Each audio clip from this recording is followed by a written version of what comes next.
எல்லோருக்கும் வணக்கம். எல்லாரும் நல்லா இருக்கிறீங்கன்னு நம்புகிறேன். நானும் இங்கே ரொம்ப நல்லா இருக்கேன். இன்றைக்கி நம்ம சேனலில் என்ன ரெசிபி பார்க்க போகிறோன்னா, ஜெல்லி மிட்டாய் எப்படி பண்ணுறதுன்னு தான் பார்க்க போகிறோம். இது வந்து நம்ம சின்ன வயசில் பெட்டி கடைகளில் வாங்கி சாப்பிட்டது உண்டு. இதோட டேஸ்ட் வந்து ரொம்ப சூப்பராக இருக்கும். இப்போ நம்மளுக்கு எவ்வளவோ சாக்லேட் கேண்டி எல்லாமும் கிடைக்கிது. இருந்தாலும் இதோட டேஸ்ட் அதில் வரவே வராது. இப்போ எல்லா கடைகள்லேயும் இது கிடைக்கிறது இல்லை. அதனால் நம்ம வீட்டிலே எப்படி ஈஸியாக பண்ணுறதுன்னு பார்க்கலாம். வாங்க இப்போ நம்ம வீடியோக்குள்ளே போகலாம். இந்த ஜெல்லி மிட்டாய் பண்ணுறதுக்கு நம்மளுக்கு ரெண்டு இன்க்ரீடியன்ஸ் தான் தேவைப்படும். ஒன்று ஜெலட்டின், இன்னொன்று வந்து சுகர் தேவைப்படும். அதுக்கு ஃபஸ்ட்டு நம்ம ஒரு பவுலில் ஒரு 2 டேபிள் ஸ்பூன் அளவுக்கு ஜெலட்டின் சேர்த்துக்கலாம். கூடவே ஒரு அரை கப் அளவுக்கு தண்ணி சேர்த்துக்கோங்க. சேர்த்துட்டு இதை நல்லா மிக்ஸ் பண்ணிவிடுங்க. ஜெலட்டினும் தண்ணியும் நல்லா மிக்ஸ் ஆகிறதுக்கு. இந்த அளவுக்கு நல்லா மிக்ஸ் பண்ணதுக்கப்புறம் ஒரு 10 நிமிஷம் அதை ஊற விட்டுடலாம்.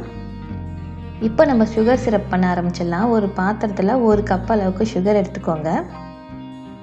கூடவே ஒரு அரை கப் அளவுக்கு தண்ணி சேர்த்துக்கலாம். இதில் இப்போ இதை நல்லா மிக்ஸ் பண்ணிவிட்டு நல்லா நம்ம கொதிக்க வச்சுக்கலாம். இந்த சர்க்கரையோட பதம் வந்து ரொம்ப முக்கியம்.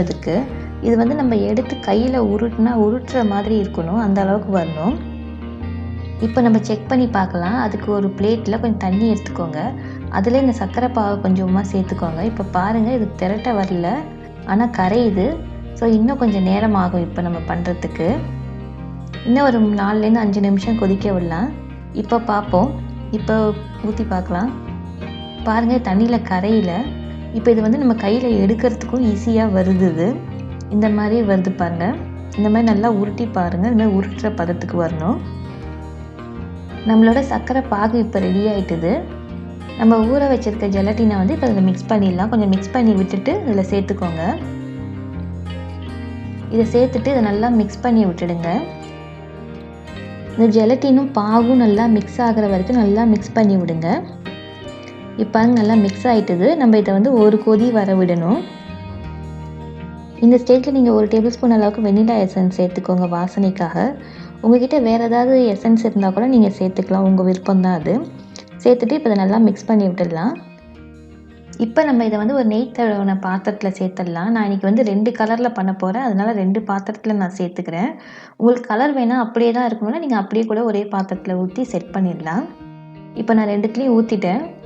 ஒரு இதில் வந்து நான் ரெட் கலர் சேர்க்க போகிறேன். ஒரு 4-5 ட்ராப்பு ஜெல் கலர் சேர்த்துருக்கேன் நான். அதை நல்லா மிக்ஸ் பண்ணி விட்டுடுங்க. இந்த அளவுக்கு நல்லா மிக்ஸ் பண்ணி விட்டுடுங்க.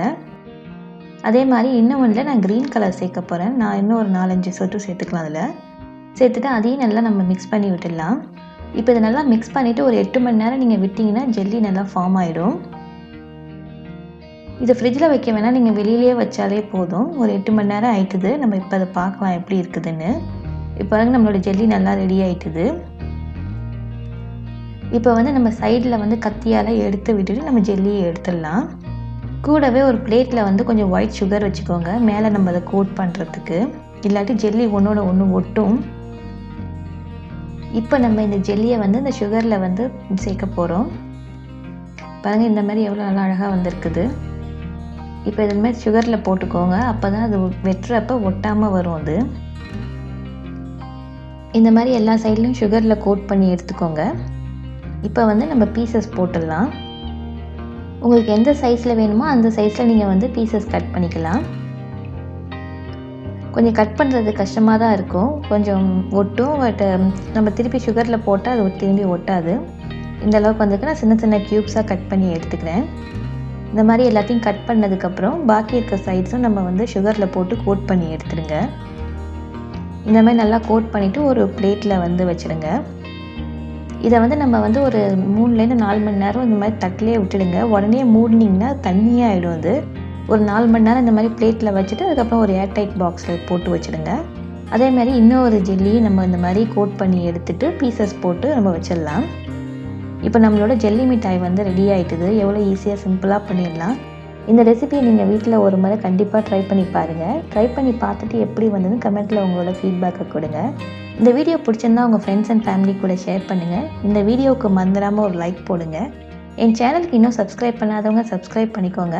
கூட இருக்க பெல் பட்டனையும் ப்ரெஸ் பண்ணிக்கோங்க. வாங்க நம்ம இன்னையோட குரல் என்னன்னு பார்த்துடலாம். மனைத்தக்க மாண்புடையால் ஆகிதற் கொண்டான் வளர்த்தக்கால் வாழ்க்கை துணை அதாவது இல்லறத்துக்குரிய பண்புகளுடன் பொருள் வளத்துக்கு தக்கவாறு குடும்பம் நடத்துபவள் கணவனின் வாழ்வுக்கு பெருந்துணை ஆவாள் என்பது இந்த குறளோட பொருள். மீண்டும் இன்னும் ஒரு இன்ட்ரெஸ்டிங்கான ரெசிபியுடன் இன்னும் ஒரு குறளுடன் உங்களை சந்திக்கிறேன். நன்றி, வணக்கம்.